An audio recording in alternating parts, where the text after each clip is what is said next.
থেকে উঠতে আর পারছি না। ঘাড়ে জানি না হঠাৎ করে ঘাড়ে কি হয়েছে, মানে একদমই লড়াতে পারছি না। আর কি বলে, মানে এদিকে করতে পারছি না, ওইদিকে করতে পারছি না।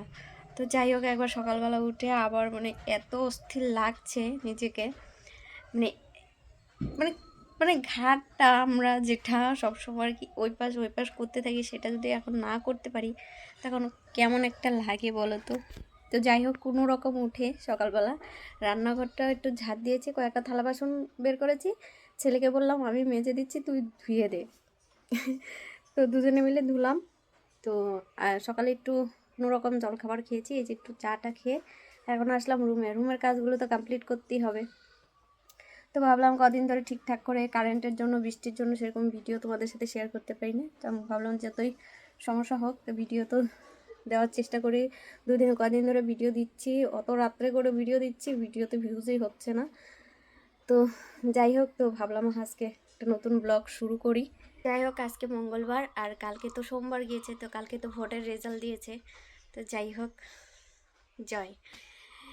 তো আজকে মঙ্গলবার আর ঘড়ির কাঁটা দেখো কয়টা বাজে। তো এখন থেকে আমার ব্লগটি শুরু করলাম। ঘরের সমস্ত কাজবাজ পড়ে আছে, আর ঘাড়ের নিয়ে আমি যে সেরকম কিভাবে করব সেটাই বুঝতে পারছি না আর কি। তো যাই হোক, তো চলো আজকে আরেকটি নতুন ব্লগ নিয়ে আসলাম তোমাদের সাথে। শুভ সকাল বন্ধুরা, তোমরা সবাই কেমন আছো? আশা করি বেশ ভালো আছো এবং সুস্থ আছো। আমি এই যে মোটামুটি ঘাড়ের যন্ত্রণা নিয়ে আছি ভালো। তো আজকে আরেকটি নতুন ব্লগ শুরু করলাম তোমাদেরকে সাথে নিয়ে। আই হোক আজকের ব্লগটি তোমাদের খুব ভালো লাগবে। ঘর দরের সমস্ত কাজ তোমরা দেখতে পাচ্ছ এলোমেলো হয়ে আছে, এগুলো তো করবই। ভাবলাম তোমাদের সাথে নিয়ে কাজটা শুরু করি। তো চলো এবার বিছানাপত্র গুছাই, তারপরে ঘর দর মোছা আছে, রান্না আছে, সমস্ত রয়েছে আজকে।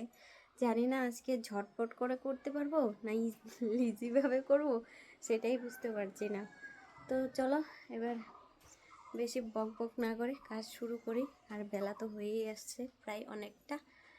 এই ঘরবাড়ি পরিপাটি রাখতে আমি ভীষণ ভালোবাসি, তাই যতটা নিজের ভালোবাসা দিয়ে রাখা যায় ঘরটাকে সেটাই চেষ্টা করি।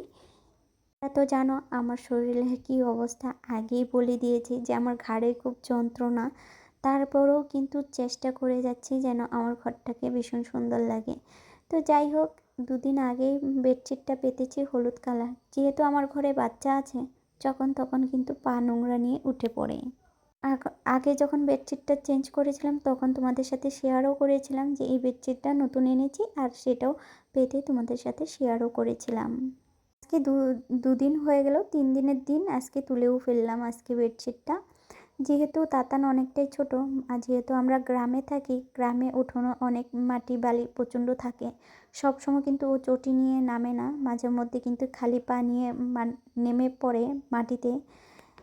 উঠোনে হাঁটাচলা করে, সেই কিন্তু পা ধোয়াতে মনে হয় মাঝে মধ্যে আমিও ভুলে যাই, আর সেও কিন্তু মাঝে মধ্যে ঘরে উঠে পড়ে বিছানায় উঠে যায়। তার জন্য কিন্তু আমার খুব তাড়াতাড়ি করে বেডশিট চেঞ্জ করতে হয়। 2 থেকে 3 দিনের বেশি আমি রাখি না, চেঞ্জ করার চেষ্টা করি। তার জন্য তাড়াতাড়ি করে আজকে বেডশিটটা চেঞ্জ করব বলে ভাবনা চিন্তা করেই নিলাম। তো হলুদ কালার যেহেতু, তো ও একটু মাটি পায়ে উঠে পড়েছিল, তাই একটু দাগও লেগে গিয়েছে, তার জন্য আর কি দেরি করিনি, উঠিয়ে ফেললাম। আমাদের সাথে কথা বলতে বলতে আমার বেডশিটটা পাতা হয়ে গেল, আর এখন বালিশের কাভারটা যে লাগাবো সেটাই ডিসিশন করতে পারছি না যে কোনটা লাগাবো। বিশেষ করে আমার বালিশগুলো অনেকটাই ছোট, আর যেটা বেডশিট পেতেছি তার বালিশের কাভারগুলো প্রচণ্ড বড়, আর সেগুলো কিন্তু আমার বালিশের সাথে একদমই যায় না, মনে হয় দুটো বালিশ ঢুকবে এরকম বড় বড়। তো ভাবলাম যাই হোক, পিঙ্ক কালারের বেডশিট পেতেছি, যা হোয়াইট কালারের যেটা আমার আগের একটা বেডশিট নিয়েছি সেটারই দুটো বালিশের কাভার ছিল, সেটা লাগিয়ে দিয়ে দেখতে ভালো লাগবে, কিন্তু সেটাই লাগালাম। আর পিঙ্ক কালারেরটা লাগালাম না, প্রচণ্ড বড়। তোমরা তো জানো আমার ব্ল্যাঙ্কেট বেডশিট, এই বেডশিটটা ব্ল্যাঙ্কেটের সাথে একদম একসাথেই এসেছে, সেটা একসাথেই কিন্তু কিনা হয়েছিল, মানে ম্যাচিং করে, মানে ম্যাচিং বলবো না, সেটা কিন্তু একসাথেই দেয় কিনলে ব্ল্যাঙ্কেটের সাথে। ব্ল্যাঙ্কেটটার দামও নিয়েছিল ওই 6,000 টাকা, মানে 6,000 টাকা নিয়েছিল বেডশিট, বালিশের কাভার, তার সাথে ব্ল্যাঙ্কেটটা 6,000 টাকা নিয়েছিল। তো যাই হোক, ওটা এখান থেকে কিনা নয়, সেটা ভুটান থেকে নিয়ে আসছিল আমার বর। আমার শাশুড়ি মায়ের সাথে তাতান কোথাও একটা গিয়েছিল, সেখান থেকে এসে পড়ে একদম দেখো বিছানায় গড়াগড়ি করছে। আর এখন ওর সাথে আমার পড়াশোনা হচ্ছে। গুড। ডিয়ার মানে কি বলো? ডিয়ার মানে বলবা না? মানে কি ওরি গুড। গট মানে কাউ মানে গুরু ও গুড। তারপরে আরো কি ছিল ভুলে গেলাম তো আমি নিজেই। 1 2 বলো তো। 1 বলো বলো বলো। 1 1 2 2 বলো। তুমি বলতে থাকো। তুমি বলো। অ্যাপেল মানে কি তুমি বলো অ্যাপেল মানে কি? অ্যাপেল মানে আপেল গুড। ম্যাঙ্গো মানে কি ম্যাঙ্গো মানে কি তুমি বলো তো। আম তারপর তারপর বলো। কেক মানে কি ক্যাট মানে তুমি বলো ক্যাট মানে কি? গুড। আপেল মানে কি তুমি বলো আপেল। তারপরে বেগুন মানে কি বেগুন মানে কি লঙ্কা কি বললা? রসুন মানে কি রসুন মানে তুমি বলো রসুন মানে কি? পনির মানে কি হ্যাঁ মিট। ও আর আরো বলো কি কি পারো বলো। হাতের কেমন রাখে এলিফ্যান্ট মানে কি বলো তো। এলিফ্যান্ট মানে বলো এলিফ্যান্ট মানে কি? এটা কি জানছো মাঝে মধ্যে যখন ওকে বই নিয়ে বসাই, সেরকমভাবে তো ও যেহেতু অনেকটাই ছোট, 2.5 বছর বয়স ওর, তো মাঝে মধ্যে কিন্তু বই নিয়েই বসে পড়াশোনা করতে। আর যতটা পড়ানো যায় সেটা অনেকটাই মনে রাখে। আর যখনই মনে হবে তখনই কিন্তু ও পড়াশোনা করতে থাকে। এখন যেহেতু ওর মনে হয়েছে, তাই ওর সাথে সাথে কিন্তু আমাকেও পড়াশোনা করতে হচ্ছে, ওকে বলিয়ে দিতে হচ্ছে, আর তার সাথে কিন্তু হ্যাঁর সাথে হ্যাঁ মেলাতে হচ্ছে। তো এইভাবেই কিন্তু আমি ওকে নিয়ে কাজকর্মগুলো সংসারে করে থাকি। আর জানো তো, আমার এটা করতে ভালো লাগে। মাঝে মধ্যে যখন বিরক্ত করে, তখন তো বিরক্ত অনেকটাই ফিল হয়। যখন কাজের মধ্যে বাচ্চারা ডিস্টার্ব করে, তখন মনে হয় ঘুমিয়ে থাকলে হয়তো অনেকটাই ভালো লাগবে। আর যখন ঘুমিয়ে থাকে বা কোথাও চলে যায় ঘুরতে, তখন যে ভীষণ একা একা লাগে, তখন খারাপও লাগে যে ও কেন নাই। এটাই হয় সবার ক্ষেত্রে, তাই না? তোমরাও জানিও এরকম হয় কি না। যখন দুষ্টুমি করে তখন তো ভীষণ রাগ হয়, আর যখন না থাকে তখন তো ভীষণ কষ্ট হয়, মানে মনে হয় ফাঁকা ফাঁকা লাগে, ও তো এখন নাই, কি করবে না করবে ওরকম। কিন্তু আমার বড় ছেলেটা অনেকটাই আলাদা ছিল, ও খুবই শান্ত স্বভাবের ছিল। কিন্তু আমার ছোটোটা একদমই উল্টো, মানে ওর থেকে আলাদা লেভেলের, মানে প্রচণ্ড দুষ্টুমি করে। কিন্তু সেরকম না, মাঝে মধ্যে যতটুকু আর কি বাচ্চারা করতে লাগে ততটুকুই করে। তো যাই হোক, এই 2 দিন আগে না ওই বিড়ালটা নিয়ে অনেকটাই, মানে যেটা পুতুলটা অনেকটা নিয়ে খেলা করছিল, মাটিতে নোংরা লাগছিল। পরে ভাবলাম এটা রেখে দিই, পরে ভাবলাম যেহেতু আজকে বাইরে প্রচণ্ড রৌদ্র উঠেছে, তো এটাকে ধুয়ে দিলে অনেকটা শুকিয়ে যাবে, তার জন্য পুতুলটা বের করে নিলাম। আর ঘাড়ের যন্ত্রণায় তো একদমই ভালো লাগছে না। তোমরা এইভাবে আজকের ব্লগটি দেখো, তোমরা তোমাদের সাথে এইভাবে শেয়ার করছি, আমি একভাবে রয়েছি, তোমরা দেখতে পারছো। খুব কষ্ট হচ্ছে, তারপরেও কিন্তু সংসারের কাজ তো ফেলে রাখলে চলবে না, আমাদের কাজগুলো করতেই হবে। যদি আজকে না করে আজকের কাজগুলো কালকের জন্য রেখে যাই, সেই কাজগুলো কিন্তু ডাবল হয়ে যায়। তো আমার ক্ষেত্রে তো এটা হয়, তোমাদের ক্ষেত্রেও কি এরকম হয় বলো তো, তোমরা জানিও কমেন্টে। ঘরে পড়াশোনা করে এখন গাড়ি খেলতে আসছে, তো ওর গাড়ি ওখানে একটা গাড়ির উপরে প্রত্যেকটা গাড়িতে উঠাবে, সেটা ও পারছে না বলে এখন দেখো কত রাগ দেখাচ্ছে। তো ওরকমই আমার কাজের মধ্যে মধ্যে ওকেও টাইম দিতে হয়, কিছু করার নেই। তারপরে দেখো যে জামা কাপড়গুলো বেরিয়েছে সেগুলো কিন্তু কলের পাড়ে রেখে আসলাম, আর ঘরটাও কিন্তু ঝাড় দিয়ে নিয়েছি। এখন জামা কাপড় যেগুলো বেরিয়েছে সেগুলো কিন্তু এখন ভিজিয়ে রাখবো, যখন স্নান করব তখন কিন্তু কেচে দিব। আর কে কোথা থেকে আমার ব্লগটি দেখছো অবশ্যই কমেন্টে করো। আর প্রত্যেককে এইভাবেই বলবো আমাকে সাপোর্ট করে যাও, এইভাবেই তোমাদের ভালোবাসা নিয়ে এগোতে চাই। তো তো যারা আমার পরিবারের নতুন অবশ্যই চ্যানেলটিকে সাবস্ক্রাইব করে পাশে থেকো। আর ভিডিওটিতে একটা কষ্ট করে লাইক করে দিও, আর কমেন্টে জানিও তোমরা কেমন আছো। সেটারও আমার কমেন্টগুলো নিতে আমার ভীষণ ভালো লাগে, আর তোমরা ভালো ভালো কমেন্ট করবে সেটা তো আরও ভালো লাগে।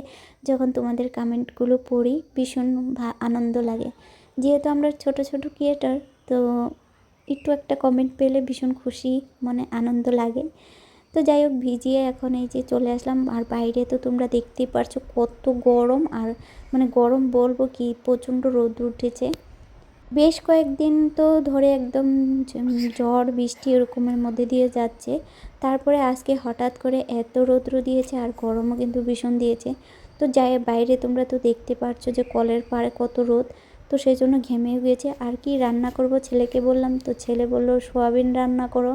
তো ওকে বললাম যে সোয়াবিন তো ঘরে নেই, তো ও বললো দাও টাকা দাও আমি নিয়ে আসি। এই ফাঁকে আমি একটু বিছানায় একটু শুয়েছিলাম, আর এখন উঠতে যে ভীষণ কষ্ট হচ্ছে, কী আর বলবো। কষ্ট নিয়ে শুয়ে থাকলে তো হবে না, রান্নাটা দুপুরে করতে হবে, ছেলে খাবে, আমারও তো খেতে হবে। তার জন্য যাই হোক কষ্ট নিয়েই চলে যাব রান্না করতে। আর এদিকে এই যে সোয়াবিন, তো সেটাও নিয়ে যাই। তো এখন চলে আসলাম রান্নাঘরে, রান্নাটা বসিয়ে দিব। একভাবে ঘাটটা রাখতে এত যে কষ্ট হচ্ছে, মানে ঝটপট করে এই পাশ ও পাশ করতে পারছি না। ভাতটা বসিয়ে এখন এই যে সোয়াবিনগুলো ঢেলে নিয়েছি। সম্পূর্ণ সোয়াবিন তো আজকে রান্না করব না, যেহেতু অনেকগুলো সোয়াবিন, তাই অল্প পরিমাণ নিয়েছি, যেটুকু আমাদের লাগবে ততটুক নিয়েছি। এখন ভিজিয়ে রাখবো। আর এখন এই যে ভাতের চাউলটা নিয়ে নিচ্ছি। দুইবারের রান্না একবারেই করি, কেন বলো তো, এই অল্প অল্প রান্না, যেহেতু আমরা দুজন, তো অল্প পরিমাণের রান্নাটা কেমন লাগে, তার জন্য দুবেলার রান্নাটা আমি একসাথেই করি। তো এর জন্য দুবেলার চালটা নিয়ে নিয়েছি, যতটুক লাগবে ততটুক নিয়ে নিয়েছি। অতটুক লাগে না, তারপরেও ভাত কিন্তু বেড়েই যায়, তো মানে মাঝে মধ্যে লেগে যায়, তার জন্য কিন্তু নিয়ে নিই একটু বেশি। হঠাৎ লাগে না, কম বেশি কিন্তু হয়েই যায়। সকালে তো গ্যাস ওভেন টোভেন মুছেছি, কিন্তু ডাইনিং টেবিলটা আমার মোছা হয়নি। তো এই ফাঁকে ভাতটা হতে যেহেতু একটু সময় লাগবে, তাই ভাবলাম এই ফাঁকে একটু ডাইনিং টেবিলটা, যেহেতু আমি রান্না করেই আছি এখন বর্তমান, অন্য কোথাও যাচ্ছি না। তোমরা তো জানো যে আমার রান্নাঘর আর আমার বেডরুম অনেকটাই দূরে। তো তাই রান্নাঘরে আছি বলে ভাতটা হতে হতে এদিকে আমি ভাবলাম ডাইনিং টেবিলটা মুছে নিই। তো রান্না শেষে, রান্না তো কমপ্লিট করে নিয়েছি, আর রান্না করার পর রুমটা মোছার বাকি রয়েছে। যে ঘর গোছানোর পর ঘরটা ঝাড় দিয়ে কিন্তু আমি চলে গিয়েছিলাম ওই বাইরের কাজে। তো তাতানি একটু বায়না করছিল টিভি দেখবে, তার জন্য ওকে একটু কার্টুন লাগিয়ে, তো এখন আমি ঘরটা মুছে নিচ্ছি। আর মোছার শেষে কিন্তু অন্য কাজও রয়েছে, যেগুলো আর কি জামা কাপড় কাচা, ঠাকুর পুজো দেওয়া, এসব তো রয়েইছে। তারপরে আবার দুপুরে খাওয়া দাওয়া, স্নান, এসব তো টুকিটাকি থাকেই বলো। আজকে আবার জানো তো পার্লারে যেতে পারবো না, এই ঘাড় নিয়ে তো মানে ঘাড়ের যন্ত্রণা নিয়ে তো পার্লারে কাজ করা যাবে না, যেহেতু পার্লারে তো ঘাড়টা নড়াতে হবে, উঠাতে হবে, মানে ওরকম মানে করতে হবে। তার জন্য ভাবলাম আজকে পার্লারে যাব না। তো তাও পার্লারে না যাওয়ার কারণে তারপরে বিকালে একটু যাই হোক রেস্ট করতে পারবো, একটু আরাম। তারপরেও কিন্তু অনেক সোশ্যাল মিডিয়ার কাজগুলো কিন্তু করব। তোমাদের সাথে বক বক করতে এদিকে দেখো স্নান সেরে একবার জামা কাপড় কেচে স্নান করতে চলে গিয়েছিলাম। আর এখন স্নান করে একদম জামা কাপড়গুলো মেলে দিচ্ছি। তো বেডশিটটাও কেচে দিচ্ছি। আর এদিকে দেখো পুতুলটা তো আগেই ধুয়ে মেলে দিয়েছি। তারপরে অনেকটা গেপ চলে গিয়েছে, দুপুরে খাওয়া দাওয়া করে তাতানকেও স্নান করিয়ে খাইয়ে দিয়ে, তো ওর সাথে একটু শুয়েছিলাম, আর ও দেখো ঘুমিয়ে পড়েছে। আর এখন দেখো ঘড়ির কাঁটা প্রায় 3টে, তোমাদের সাথে শেয়ার করলাম। না, তুমি হাত ধুইতে হবে না, ভিজে যাবা কিন্তু। একটু রাস্তাতে বের হলাম ওকে নিয়ে, আর এখানে তো টাইম কলে জল আসছে। আর এই যে হয়েছে হয়েছে হয়েছে হয়েছে, ভিজে যাবা। তোমাকে জল দিতে হবে না, নষ্ট। আসো আসো, থাক, চলো রাস্তাতে চলো। ঘুম থেকে উঠলো, উঠার পর একটু ঘরেই ছিল, বসেছিল। আর এখন একটু রাস্তাতে বের হলাম ওকে নিয়ে, নাহলে সারাক্ষণ বাড়িতে থাকা বাচ্চা একা একা, যেহেতু তাতানের সাথে খেলার মতো কেউ নেই। ওর দাদাভাই তো নিজেই খেলতে ব্যস্ত, তো তাতান আর কি খেলবে, ও একা একাই সারাদিন গাড়ি বাড়িতে গাড়ি খেলবে, মাঝে মধ্যে টিভি দেখে, সেরকমও টিভি দেখে না এখন।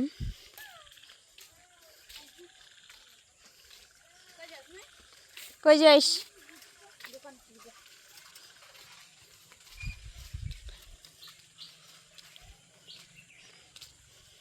গাড়ি আসতেছে।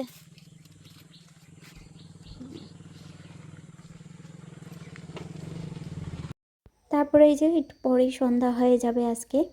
তো ওকে নিয়ে রাস্তায় একটু বের হলাম। তো সারাদিন তো ওকে বিকাল টাইমটা আমার সময় হয় না, থাকি না বাড়িতে। তো চলো আজকের ব্লগটি এই পর্যন্তই। ভালো থেকো, সুস্থ থেকো, দেখা হচ্ছে পরে। টাটা।